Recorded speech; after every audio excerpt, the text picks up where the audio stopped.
Hey guys, this video is brought to you by the crew at Softball Fans. Be sure to stay tuned to the end of the video for a good way to get some good pricing on this, as well as all the other products they have to offer.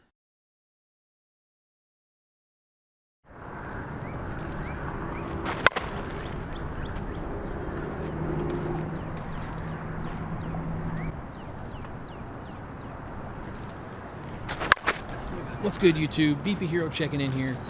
What we got today, I'm swinging for you guys, is the 2020 DeMarini Dale Brungardt signature model.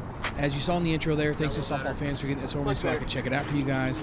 The field we're hitting on is a baseball field that's 325 down the line and 350 in center, and the right center is 330, 335-ish.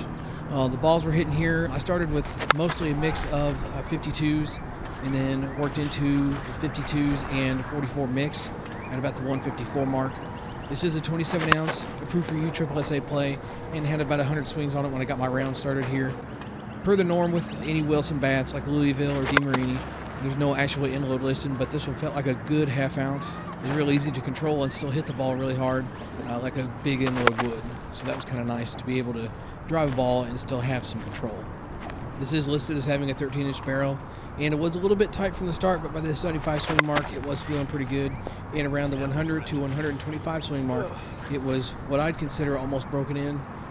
Sweet spot was pretty generous, and the bat overall was pretty forgiving as well, which is something that a DeMarini can kind of struggle with at times. But with this one, that was not the case.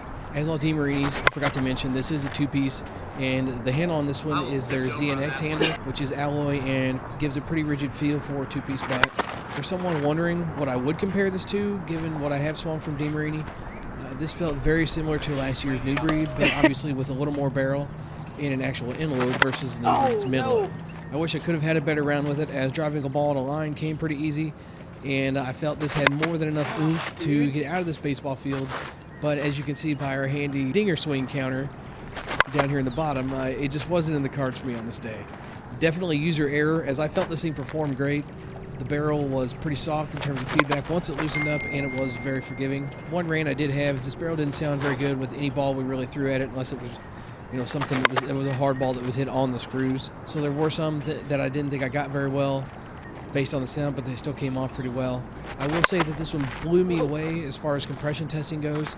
As you can see in these before and after pictures that I'm showing you guys here right now, the tester read almost off the chart on this conversion chart for when this thing was new in wrapper. And after this day of BP, it was at 150-ish swings, and that's when I threw it back on the tester, and it's testing almost down into the 240s. And a good 50 to 60 swings on this one, nothing but 52s as well. I'm not sure I've ever seen a bat come around that fast as far as compression testing numbers go, because this thing didn't hit that bad when it was brand new either. It wasn't great, but it wasn't 380-ish on the tester bad. I'm not sure if there's some kind of technology that's involved with this, but that blows my mind. Whatever it is or how they do it, I'm not really sure I care. As long as it works, that's really all that matters. All I know is this bat hit really well. Part of me did want to reshoot this video because I feel I didn't make it look as good as I felt it hit. But, I want to remain transparent for you guys as far as my personal performance goes. I'm not here to impress anyone, merely to do a review on a bat and share my findings. And that I have done with you on this one. So I think that pretty much concludes what I've got for this video here.